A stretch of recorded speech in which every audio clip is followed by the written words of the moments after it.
complex Monge-Ampère equations. Is this theorem? Oh, okay. So I did not erase the theorem of Yao because I'm beginning this talk with the statement of the second half of the theorem in terms of Monge-Ampère equations. This was what really was proved by Yao.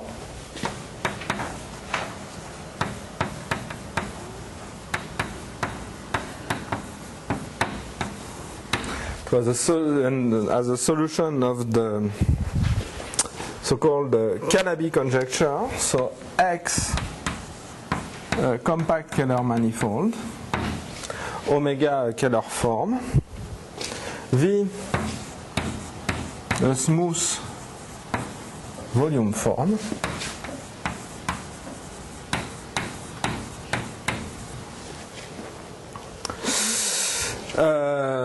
assuming the normalization condition that the volume of omega is the same as the volume of V, then there's a unique solution normalized by the fact that its sup is 0, such that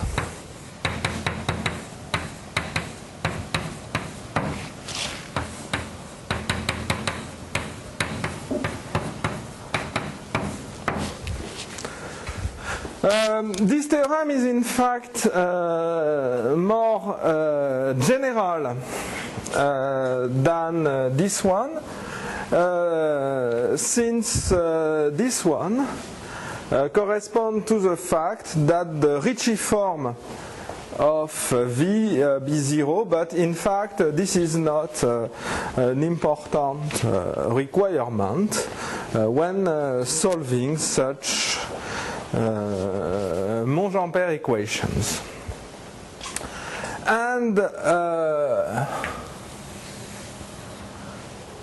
for various reasons we found it interesting, and a lot of other people did find it interesting to study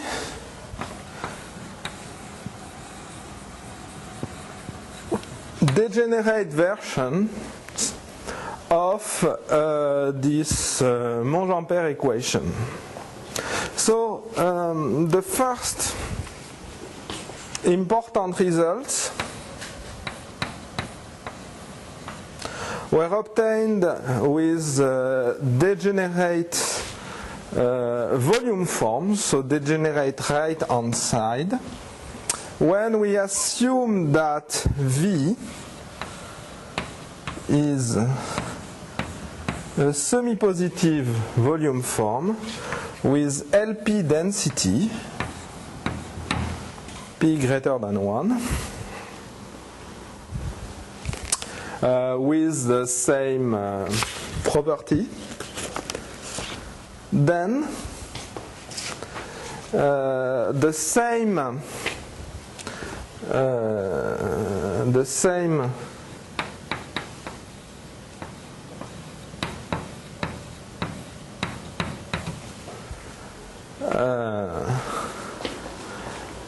statement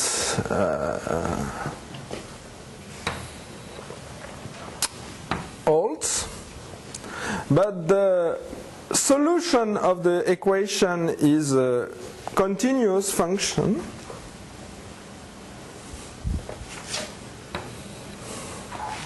there is this continuous solution of this function where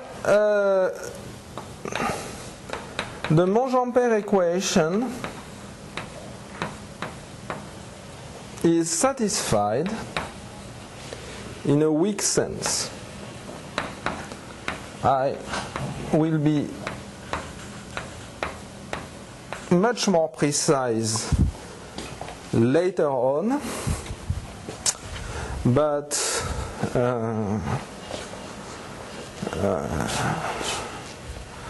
of course it can't, if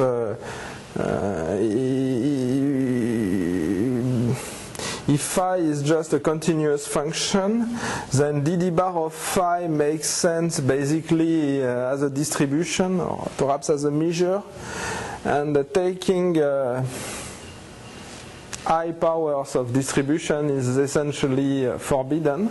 It's not possible, so we have to settle to be a bit more subtle to say that the equation is satisfied. It's not satisfied in a classical sense, which is in the differential calculus sense, but in a weak sense we will talk about a little later. So this actually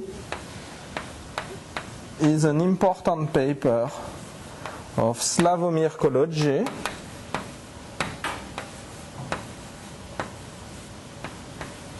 published in 1995, and this paper was in fact so good that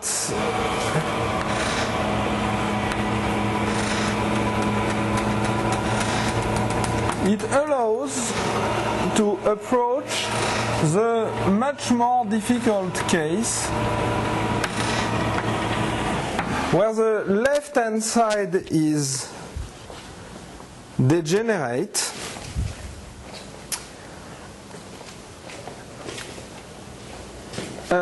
which means the following. So a priori, the solvability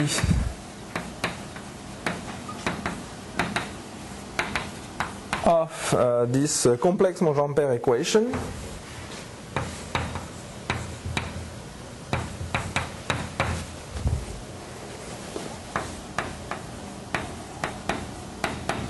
for some C2 for some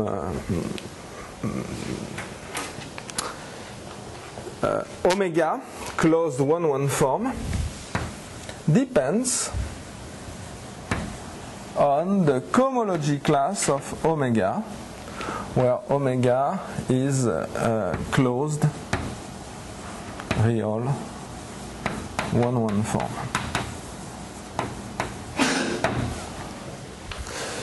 If the class of omega, so the equation makes sense without omega being positive. Of course, this condition is strong, but let's forget a little bit about this condition. This equation makes sense without omega being positive and without having any Keller representative in the cohomology class of omega.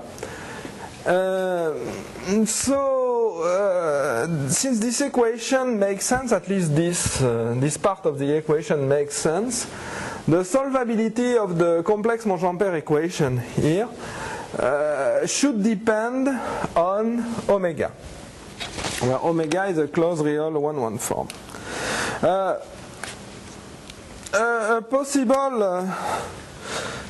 The possible way to have a degenerate left-hand side is to assume that omega is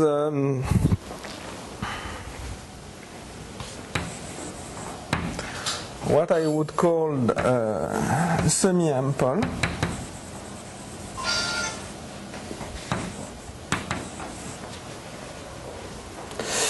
Which means that there exists x to y, a holomorphic map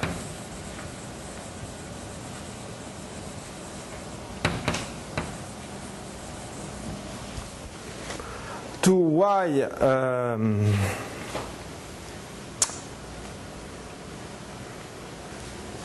say to CPM,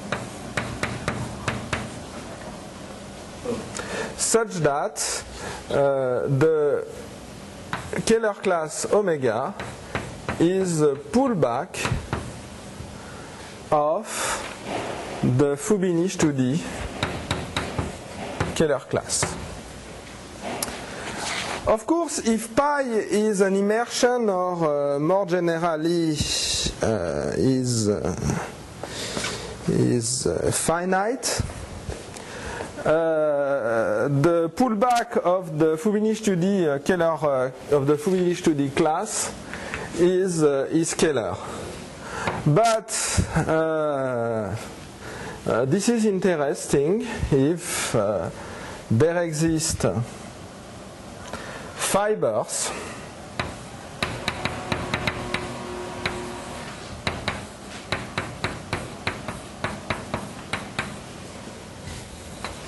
the image of X such that pi minus 1 of Y has positive dimension,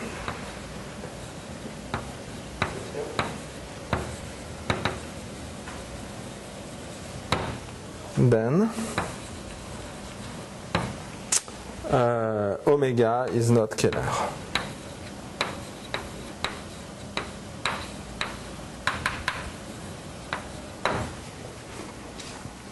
And one can ask whether in that case an analog of Yau's theorem holds or not. There are a lot of good reasons to ask this question, but let's say that it is our curiosity to see whether we can develop analogs. So there are certainly very simple examples where this is true. We assume that X, say, is a blow-up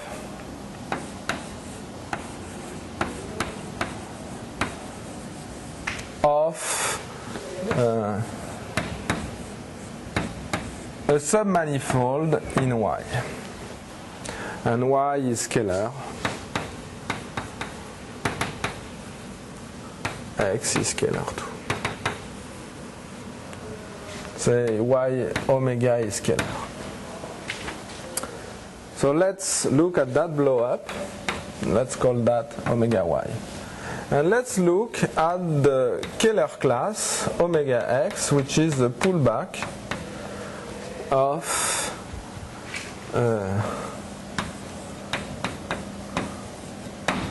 omega Y. Okay. And if V is LP form,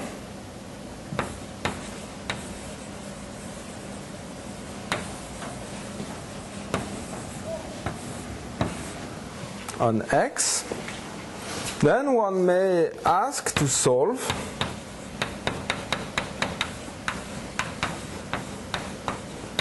the Monge-Ampère equation associated with this data.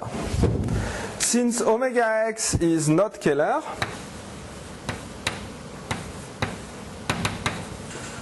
if Z is non-empty, so this is not a Kähler form, we can't apply Yau's theorem here. But in fact, we can push forward V. Pushing forward V, we see that it still have LP coefficient on X, and using Cology,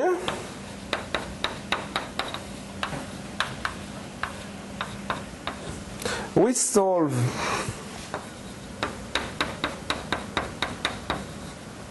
this equation weakly, How do you push forward?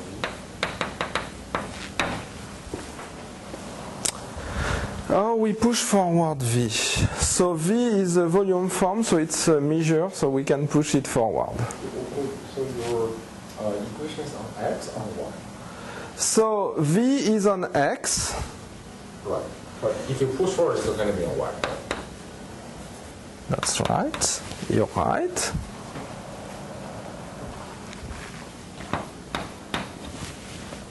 So we can solve that equation downstairs. And this implies that in some sense the pullback of Y should be declared to satisfy the degenerate complex Monge-Ampère equation, which is here. Okay. But of course, the degeneracies of a Keller form that are of that form, pullback of Keller metric under a blow-up map are very special. For instance, here we have used the fact that we have a pullback of a Keller metric on a smooth variety. But it's very natural from the point of view of algebraic variety to say that there is not really a difference between smooth varieties and varieties with certain singularity, except especially if the singularity are mild. Okay? So this certainly won't account. This construction won't account to for all possible degeneracies of the a closed 1-1 cohomology class, and we may hope, looking at these examples or at more elaborate but still trivial examples, that this theorem extends to degenerate situation. And this is indeed the case. But now, before going into these details, it's time that I make technically sense of complex Monge-Ampère equation, say degenerate, being satisfied in a weak sense.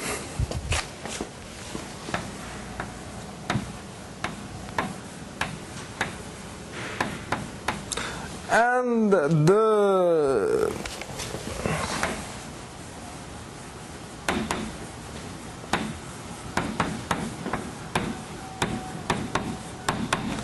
slogan is that weak solutions can be defined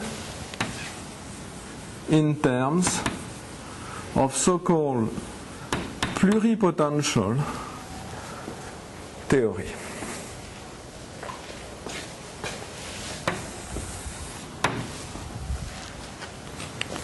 So, pluripotential theory is a generalization of potential theory.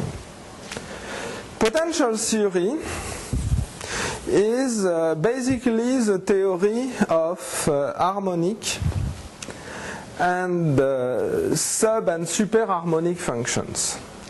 The generalization of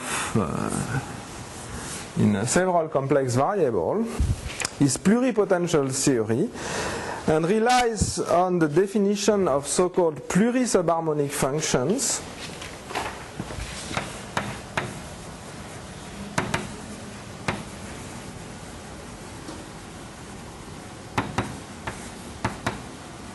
that are generalizations of subharmonic functions. So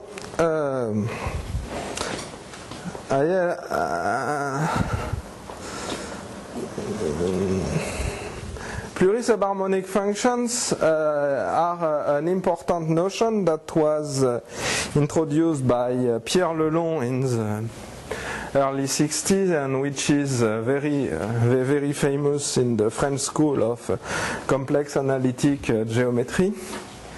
But perhaps I can't assume that you know the definition, so it's I will recall briefly the definition. A function phi, say, which is defined locally on the unit ball in Cn.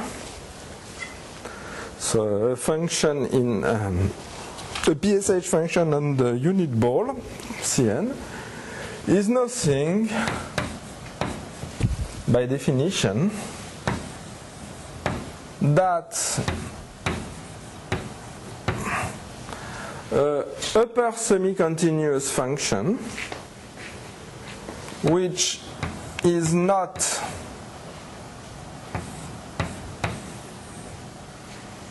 minus infinity identically, and such that for every complex, say, disk in Bn, in the ball, let's assume it is embedded linearly.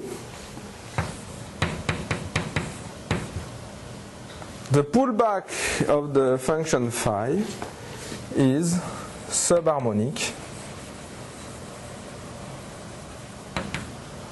or minus infinity on the disk. So this is a complex unit disk. This can be also restated in the submean value inequality along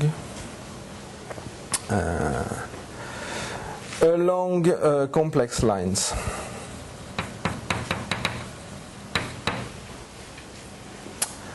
So in particular, this implies that the Laplace operator of this two variable complex functions of real function of one complex variable is positive.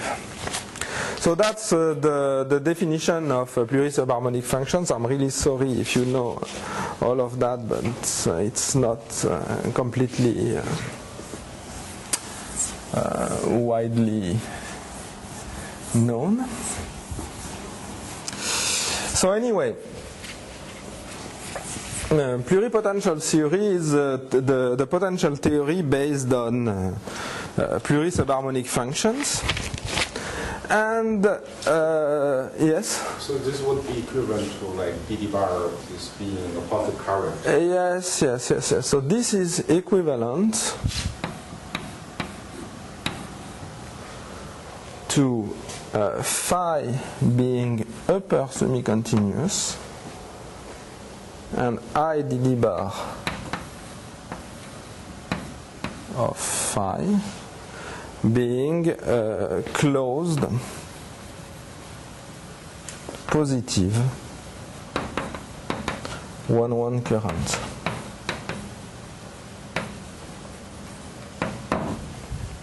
Thank you. That's indeed important to look at I dD bar of phi. So I dD bar of phi is in fact a 1-1 form with measure coefficients and with a certain positivity that I won't describe. Now, I dD bar of phi is a current. In fact, it should be thought of as a measure. And one would like to take powers of this closed positive current. This apparently is not possible, except by the Bedford-Taylor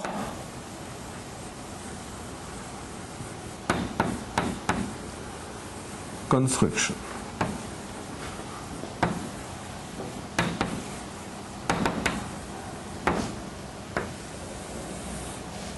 Here we assume that the function is not plurisubharmonic, but L-infinity locally bounded, and plurisubharmonic on Bn.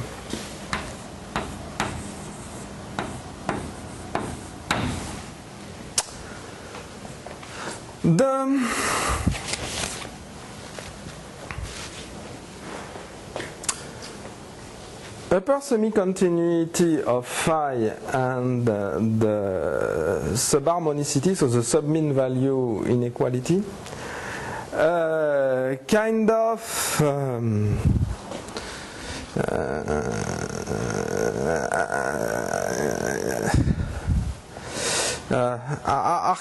go in two different directions. And it has a very nice consequence, which is that the value of phi of x is well defined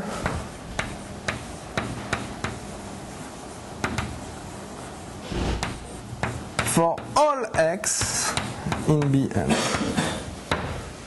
So it's a real number, since the function is L-infinity loc, and it is really well defined everywhere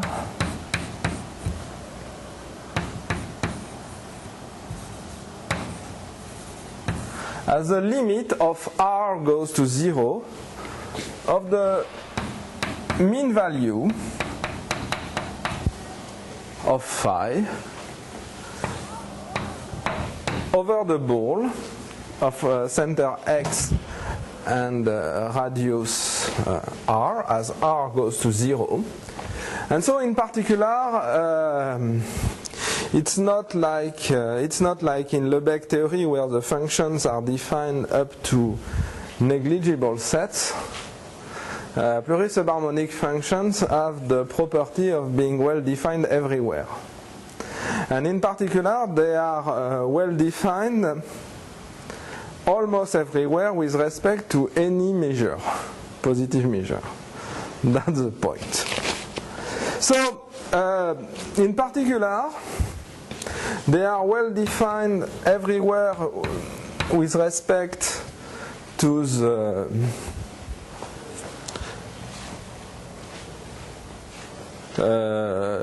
various measures that appear in the current I dd bar of phi. Hence, we can, using a measure theory, multiply this measure by phi. This is well defined because phi is well defined everywhere. Okay? If there was some ambiguity on the definition of phi on a set of non-zero measure with respect to that measure, then that will be finished. Okay? So, and this is a well-defined measure. And we can take its IDD bar. So this is a distribution, and we take it in the distribution sense. So a priori this is a distribution. But in fact, if phi was a smooth or was a smooth PSH function, this would be exactly the square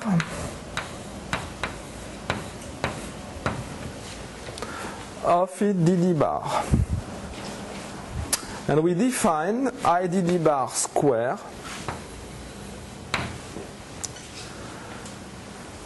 to be given by that definition for locally bounded PSH functions. And this gives 2, 2 closed positive current.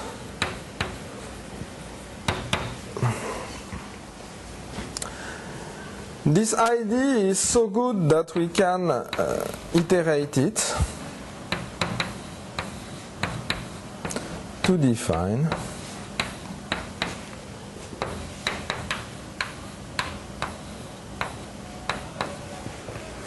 the P plus 1 for P up to n after we just get 0 to get the P plus 1 power of the current I dd bar phi, which is a PP closed positive current. P plus 1 closed positive current. So when you multiply the phi with the I dd bar phi, well, there you still need certain things, right? Besides being defined everywhere, probably some more continuity, or? No, this is always the same thing. It is defined everywhere, almost everywhere it's defined everywhere and almost everywhere with respect to the measures, the trace measure of that. And this is... I mean, the dd bar phi is a one current, right? Yes? And you multiply a function with the one current.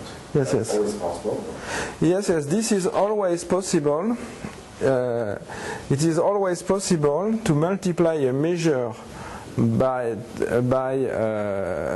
a function, L infinity function, say, Right. if this function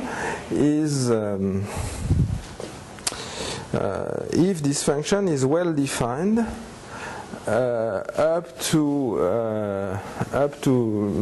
measure 0 with respect to that.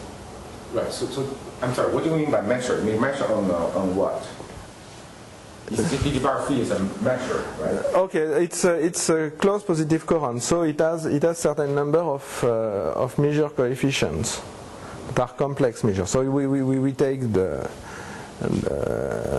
trace measure or something like that, and so we get an ordinary radon measure on Bn.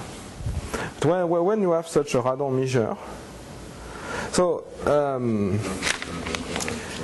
you can always multiply it by a Borel function, and this will okay. We can always do that, but of course, if the function is slightly ambiguous,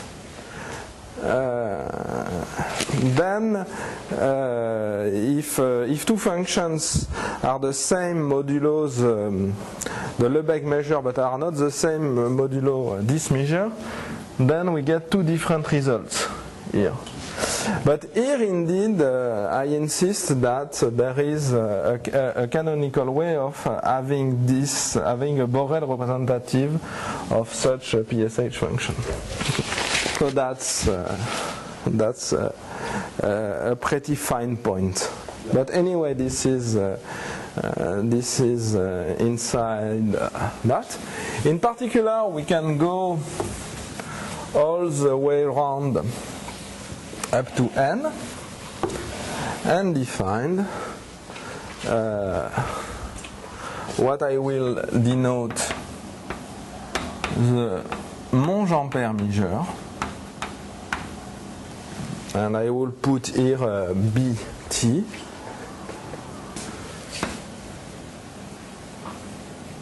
for Bedford and Taylor. It's the Monge-Ampère measure of phi. And it is a positive measure. Radon measure, and it can be basically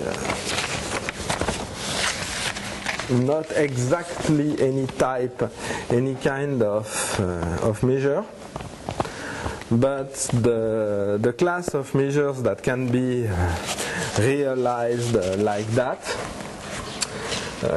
like Monge-Ampère measure of this kind of function, has actually not been determined, but is pretty large.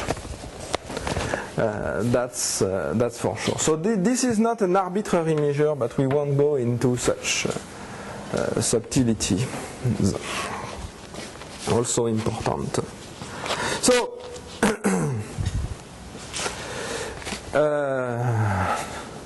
so globalization of this construction.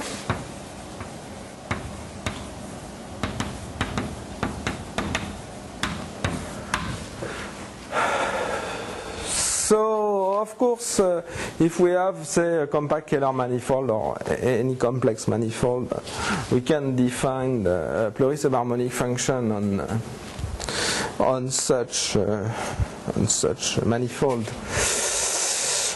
by requiring that it is pluricubharmonic in local coordinate ball. But if we work with compact complex manifold, then we have the problem that PSH functions are locally constant by the maximum principle. So the globalization for X, a compact Kähler manifold of dimension n, is not about a pluricubharmonic function of X, but on something more subtle. Let X be a compact Kähler manifold, let omega be closed 1-1 form,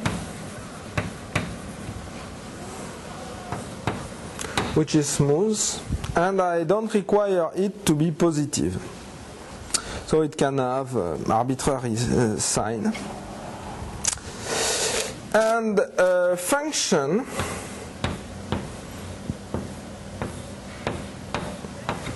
in which is L1 on X, or locally L1, and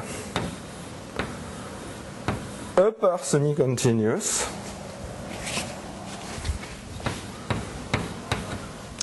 is said to be relatively PSH with respect to omega,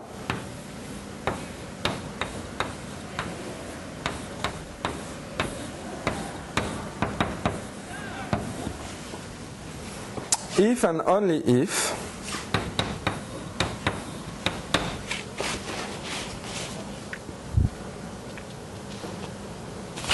omega plus I dd bar phi is a closed positive current. Okay. So please note that the following is true. Upon choosing a local potential for omega,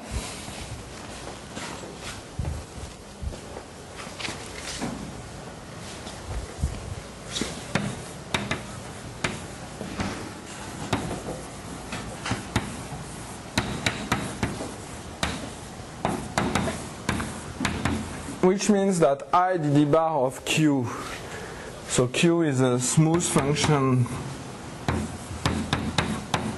whose I dd bar is omega, and it is defined locally. We see that omega plus I dd bar phi is in fact I dd bar of Q plus phi.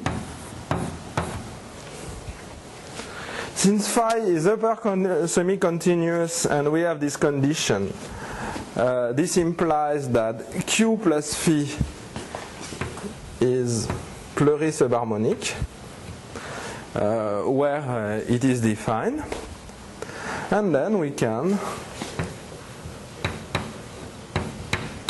take its Bedford-Taylor Monge-Ampère measure, and we define that to be the Bedford-Taylor Monge-Ampère measure of phi, Provided, of course, the definition works.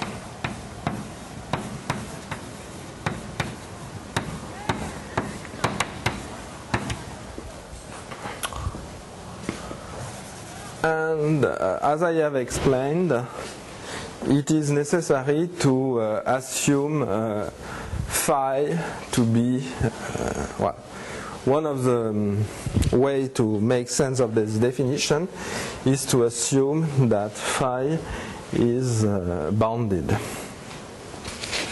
Okay, so we have the globalization of the Bedford-Taylor construction, which is rather straightforward.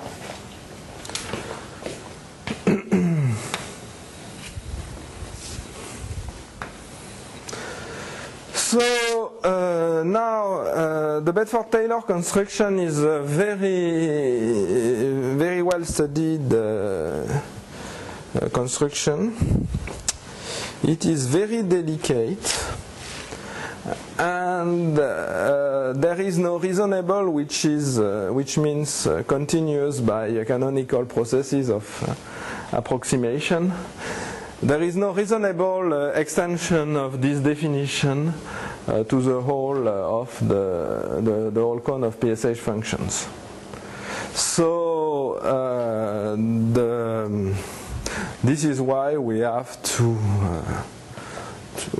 restrict to that case, more or less. One can do, of course, a little bit better, but I won't go into these details. Let me give a remark. It is not clear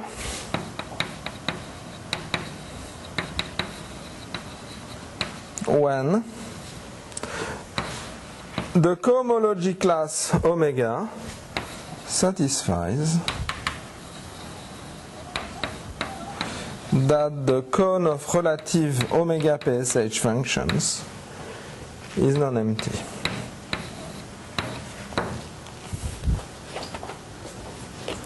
This is not a priori clear, but in fact this is equivalent to omega being a pseudo-effective class, Psef class, in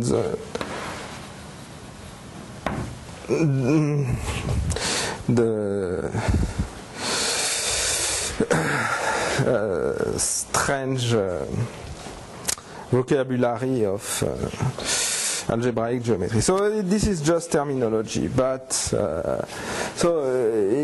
this is not a priori clear, and there is no real good algebraic formulation of this cone being non-empty also. So anyway,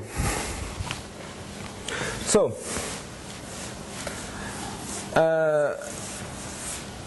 nevertheless,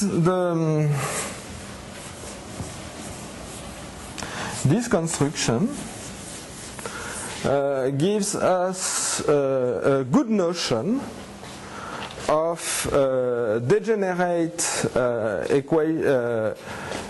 Monge-Ampère equation being satisfied, and it will be the fact that we can find some phi such that this Bedford-Taylor Monge-Ampère measure is exactly the left-hand side, the right-hand side of the Monge-Ampère equation. So let's give a theorem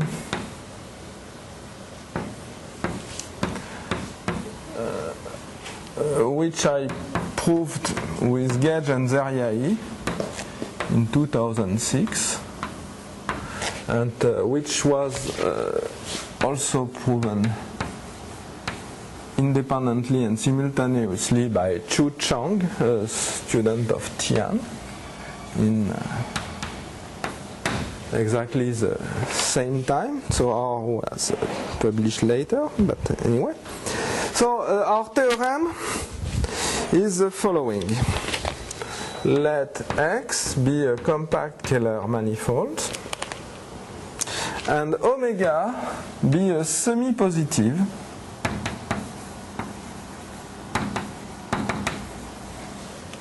one-one form.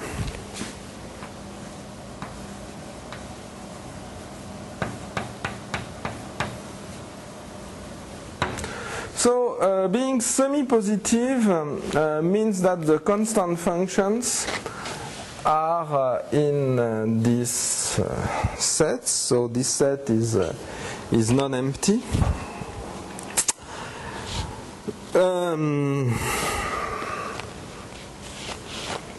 Okay.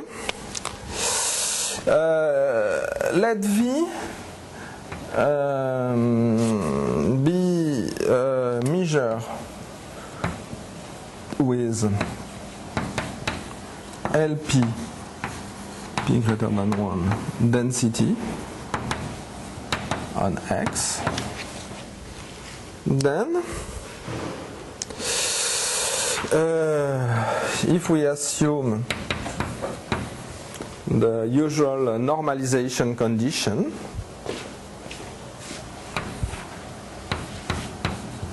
implies that there is a unique phi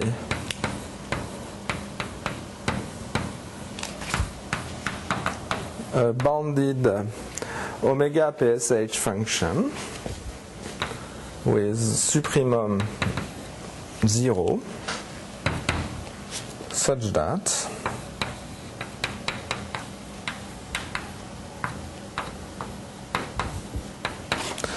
the Bedford-Taylor Monge-Ampère measure equals V.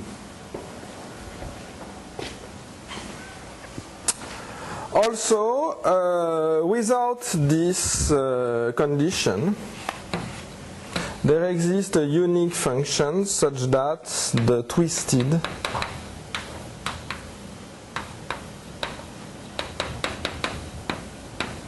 equation, the twisted equation by the exponential, actually one could do more general stuff, but I just put it with the exponential, is satisfied. And here we need no normalization condition.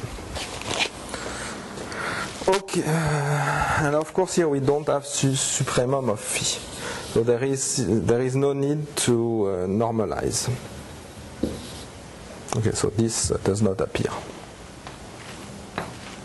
in that case. Okay, so that's our theorem, and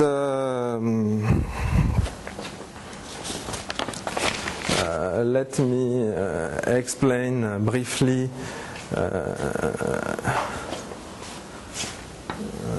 how it works.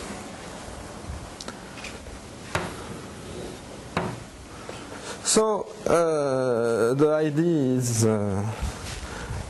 is completely obvious, but everybody had that idea, but it was not clear how to control it.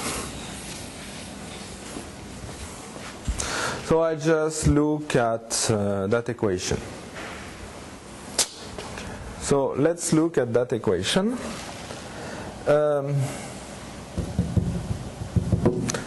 What we do is that this is not really a proof. We introduce a Kähler metric.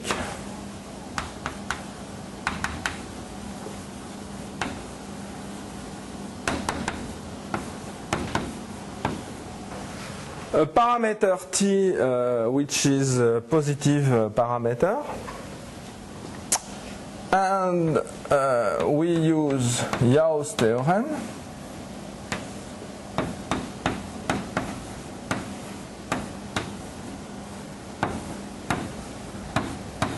to solve this equation. Here we need to insert a certain constant which goes to 1 as t goes to 0, the constant is easily computed. I won't do that, of course. So the solution here depends on t, and we need to control how phi t degenerates. So in Yau's theorem, the most important part is to have the so-called C0 estimate, which is to prove that phi of t is bounded below, which is the difficult part. So that's really something serious. It turns out that the paper by College that was cited before gave an alternative approach to Yau's to the C0 estimate and enabled to push forward thing. It's remarkable that this pluripotential the College used non-fact from pluripotential approach, and most notably capacity, like in ordinary potential theory. He used the capacity on omega PSH function for omega being Kähler. And it turns out that this can be generalized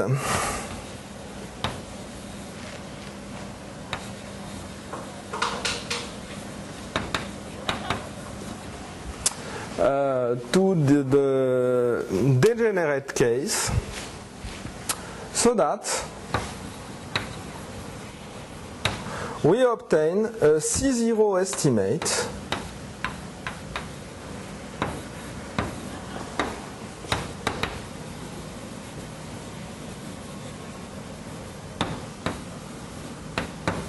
independent of t. So we have the uniform C0 estimate. So of course this requires a proof. So the proof is has taken a lot of time to be found, but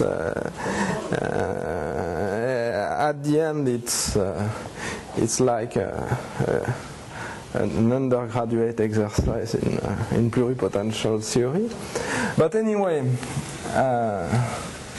it can be done. And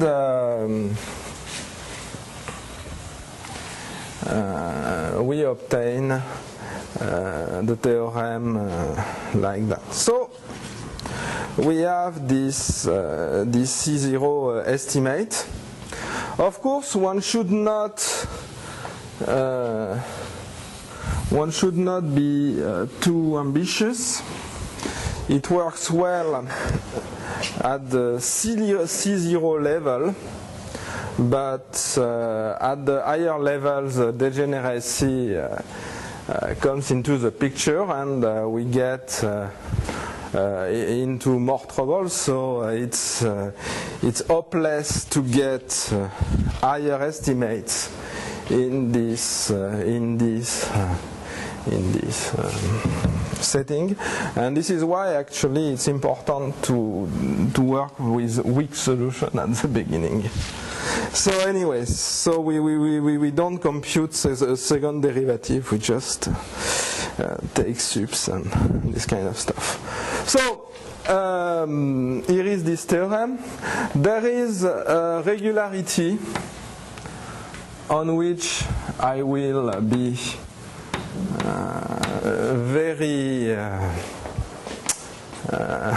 very sloppy. So the regularity is following. Assume there exists pi x to x prime a morphism. So x prime must be of dimension n. X prime is just normal complex space,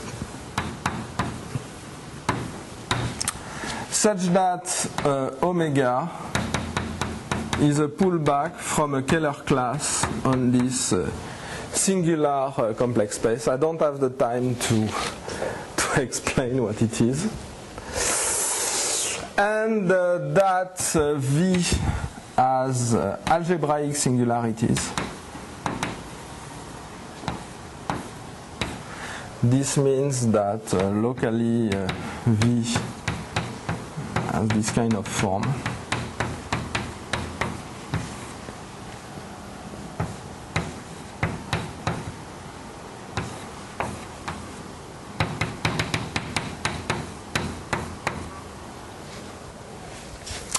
The Fi and Gi being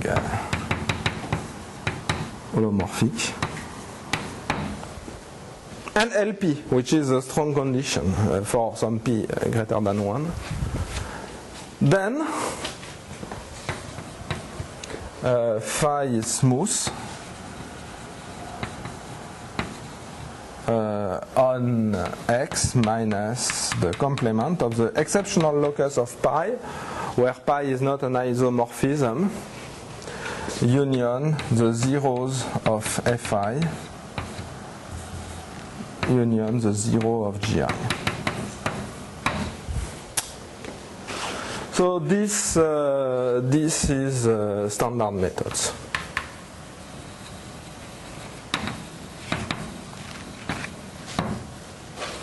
Okay. Now,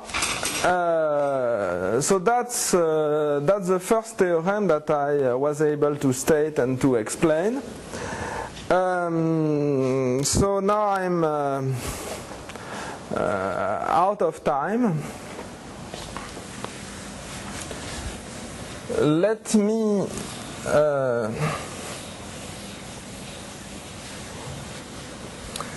give a generalization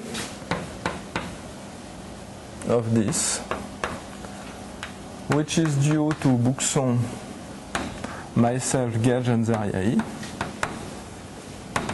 So this was proved in 2008 and published last year.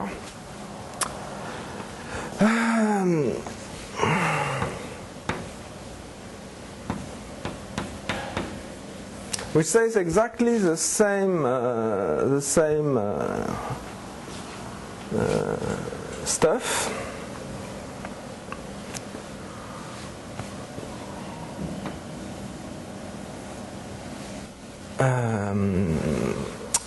Which is a similar statement, but with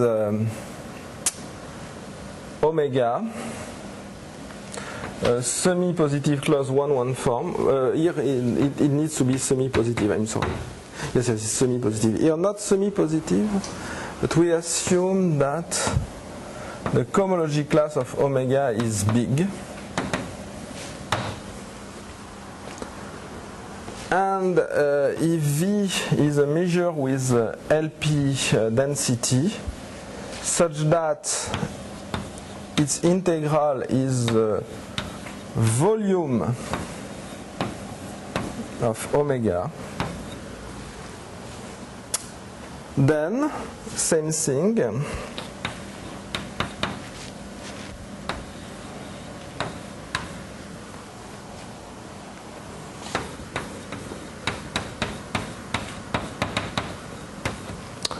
Psi having minimal singularities such that the renormalized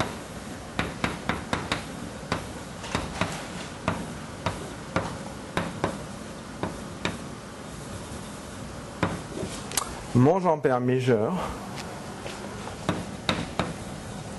of omega plus I dd bar phi is V.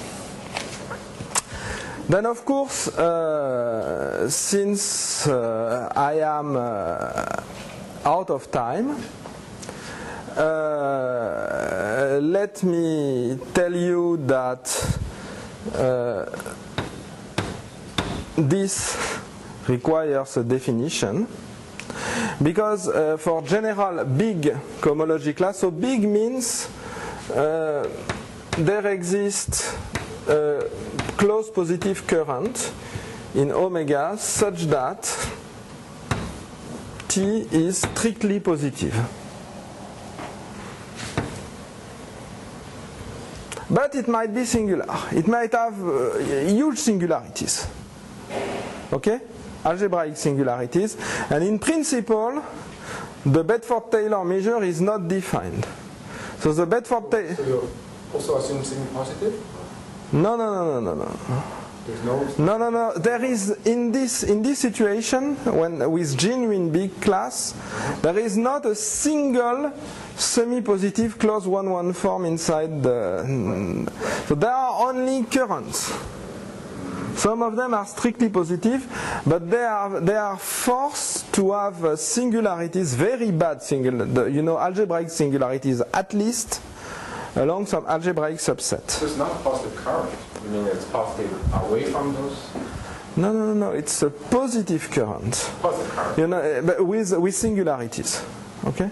So there are two stuff that need to be defined. This volume, which is not the integral of the Monge-Ampère measure, which is in fact, so this can be defined as a sup over all close positive of this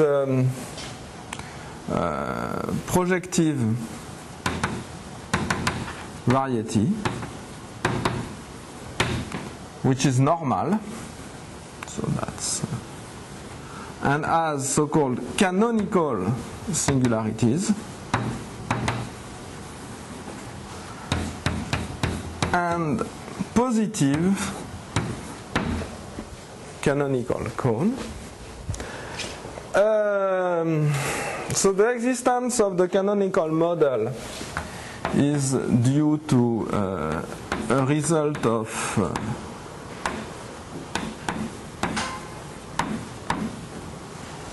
Birkar, Cassini, Ekon, McKernan in 2006. And we just have a rational map from X to X scan. The theorem here enables to, by looking at that equation, we get omega in Kx scan, Keller-Einstein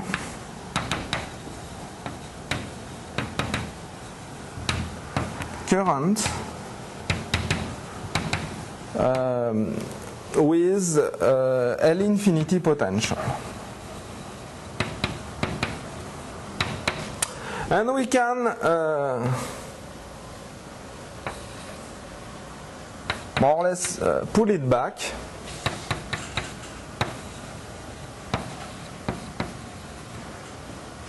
and modify it by some current, which is a current of integration of a certain subvariety that I won't describe.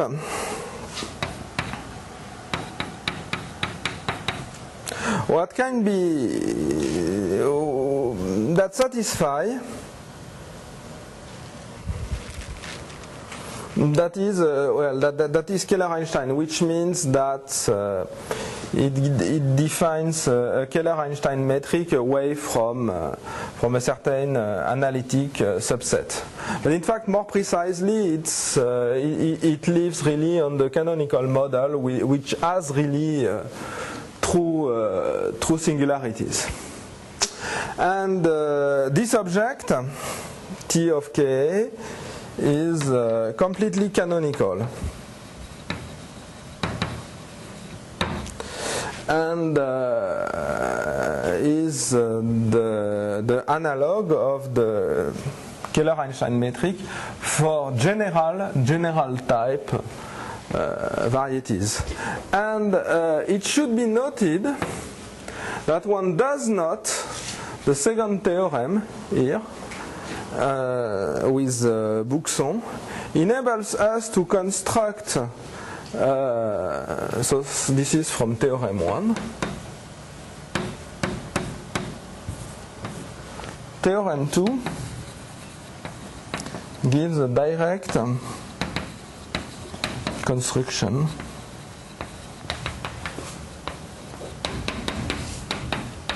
of the Keller-Einstein current.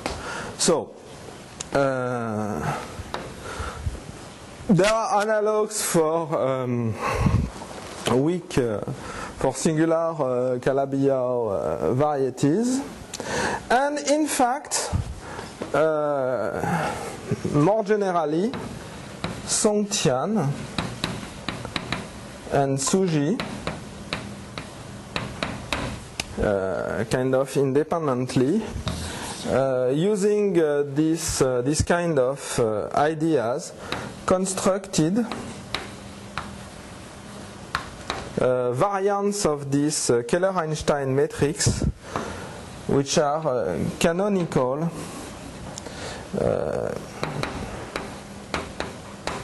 modified Keller-Einstein matrix on varieties with semi-positive Kodaira dimension. So this means that they have a pluricanonical form. So thanks to this result, we now have for this kind of pathological algebraic varieties nevertheless a completely canonical metric, that is Keller-Einstein out of modulo a certain number of singularities on a variety of general type, that hopefully will have more applications in the future, but still we know now very completely, I think, as far as weak solutions are concerned, what the singular and degenerate, various degenerate analogs of Yau's theorem are. So I will start now. I'm probably 10 minutes over time. I'm really sorry about that. Yeah, so thanks, speaker, for very wonderful introduction to current state of art of our knowledge of about singular. It's a breakthrough result about Keller-Einstein metric singular variety. So thanks, speaker, for this.